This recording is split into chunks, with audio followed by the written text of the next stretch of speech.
Check, check, check. Hey. First off, who are you? I'm Flying Lotus. Hey, what's up? Hey. Flying Lotus, welcome to Vancouver, British Columbia, Canada. Why, thank you, sir. Bobby Taylor and the Vancouvers. And I got a poster for you here. Nice, man. Motown, dude. Motown. Now, Motown is big with Flying Lotus, isn't it? It is, actually. It is. Yeah, my family, it goes back with my grandma and so on. Yeah. Yeah, please, Flying Lotus, what can you tell me right here about Frida Payne? I Get High. Oh, yeah.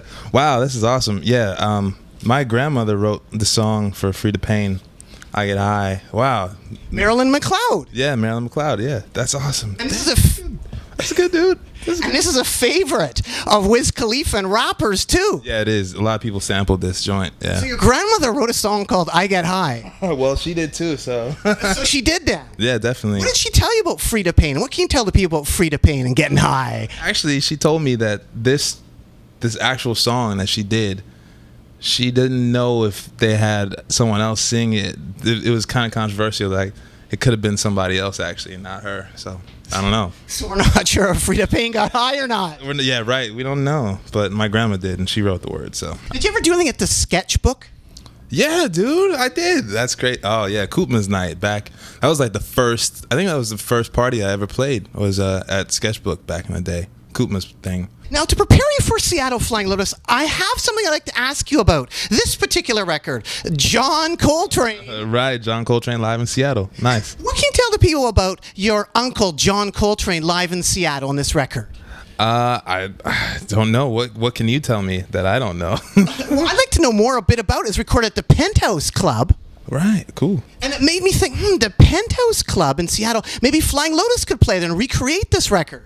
Oh, what? Am I playing there tomorrow? No, you're not. Okay. But unfortunately, you can't because the Penthouse now is I don't know. parking garage. Oh, is it? Yeah. Oh, wow. So it's gone. A bit of history gone. Expect me to know that it's a parking garage. I thought you were up on the Coltrane. You got to know what your uncle's up to. Yeah, I have to know that he played at a place that is now a parking garage. Oh, but I was thinking that would be good for a gig, though. The reason I mentioned that is parking garage. You've probably played a parking garage, haven't you? Oh, yeah, I have. Hearn Street Car Park plenty times in London. And, yeah, it was, oh, dude, I did in Seattle, didn't I?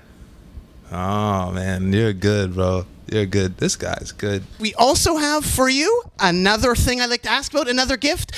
What is your connection to Monica? Oh, the first night. My grandma also wrote the original song to this, Love Hangover. Diana Ross. Wow, man. That's amazing. Diana Ross, yeah. So you're connected to Monica. Yeah, Monica, Bone Thugs, Will Smith, and Styles P, and all these random people. So does that mean maybe one day you'll inherit those royalties?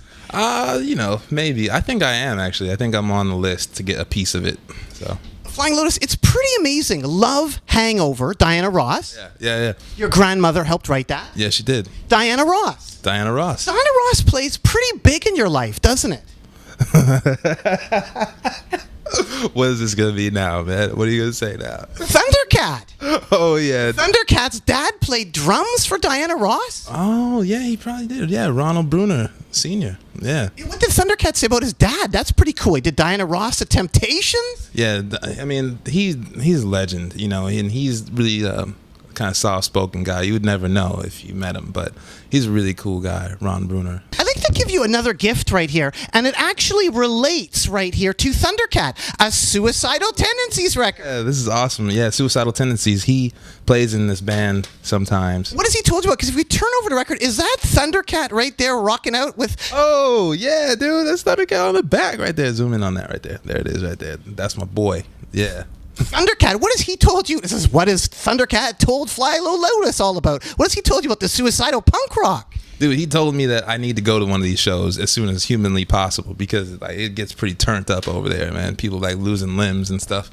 Pretty insane. I'm ready for that. I need to see that. Do you still live near that donut shop from Boogie Nights? Oh, no, not anymore. Not anymore. That's funny, though. Yeah. It was like a porn set you basically lived on and a Boogie Nights thing. Yeah, dude. I used to... Wow. How did you know that? You're Flying Lotus. We got to know that. Yeah, pretty good. This guy is crazy. Oh, my God. Yeah, I used to live by, 2 locations from Boogie Nights back in the Valley, San Fernando Valley. Thankfully, I don't live there anymore. And you also went to school with a famous porn star? Oh my God, you know about Lacey Duvall. That's awesome. Oh, that's her name. Yeah, that's Lacey Duvall, dude. Yeah, I used to go to school with her, and like near the end of high school. Yeah, she blew up.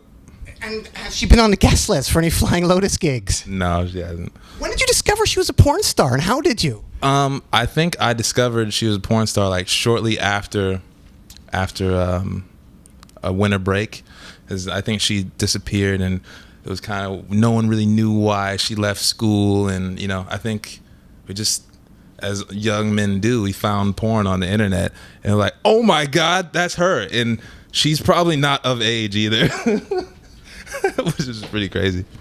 Your great uncle, John Coltrane. Oh, what about Ernie Farrell? Oh wow, you know about Uncle Ernie, dude? Wow, you're good. Well, Uncle Ernie, and I have a gift for you, Flying Lotus. He played on this particular record by YUSEF. Yeah, LATEEF, man. If you open it up, what do we see in there? Wow. Oh, there he is, Ernie Farrell. Yeah, my Uncle Ernie. That's crazy. My grandmother's, wow, dude, you're tripping me out right now, bro. Good job, man. It's so weird because, like, I didn't even really know much about Uncle Ernie because he was just, he was in the background of, a lot of my family. There was, like, Alice Coltrane, John Coltrane, and, Ernie was just Ernie. I didn't know much about him. I still don't. So I'm gonna get hip, really. That's awesome, dude. And he told Alice a lot about jazz and stuff. Like, he really got down with jazz? I'm sure he did, yeah. Because he played a lot of albums with YUSEF LATEEF. Yeah, and he's the dude. Have you heard this record at all? No, I haven't. No. Am I missing out? What's your gift for you? Oh, boy. Thank you, sir. Yeah, I'm going to check it out. That's dope. Because I was thinking, you're into the 90s era Death Row. What about the 80s era Death Row? 80s era, I have to give you the world class. Wrecking Crew. Awesome. Dr. Dre's first crew. Yeah, dude. Dr. Dre. Do you have the record where he's like doing that? And the thing is, This is the single from it, Juice. Juice. Nice. But I want to ask you a bit about this. Is Dr. Dre was watching you side stage at Coachella? No, he wasn't. I thought he was watching you at Coachella. Says who? Says the LA Weekly. Shut the fuck up. Yeah, that's what they said in the review. Dude, don't say that. He was watching you. Don't say that. That's too crazy. I can't handle that. I thought you would know that. I didn't know that.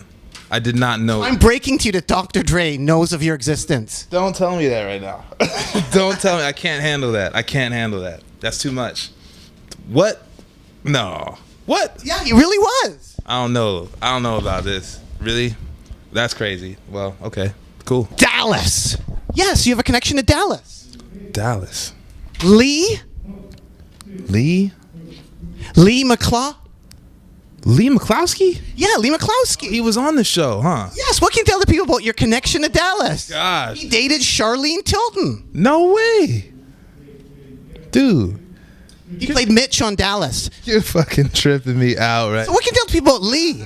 Speaking of album covers. Yeah, Lee McCloskey, man. He's he made the last album cover of mine for the Cosmogramma album, and it was he's one of the most inspiring artists that I've ever met. And I didn't know him as an actor. He doesn't really talk about it, He's just this crazy, eccentric painter, philosopher guy who lives out in Malibu, and he's really, really inspired me. And, I was really honored to have him do my artwork last time. So that's crazy, though.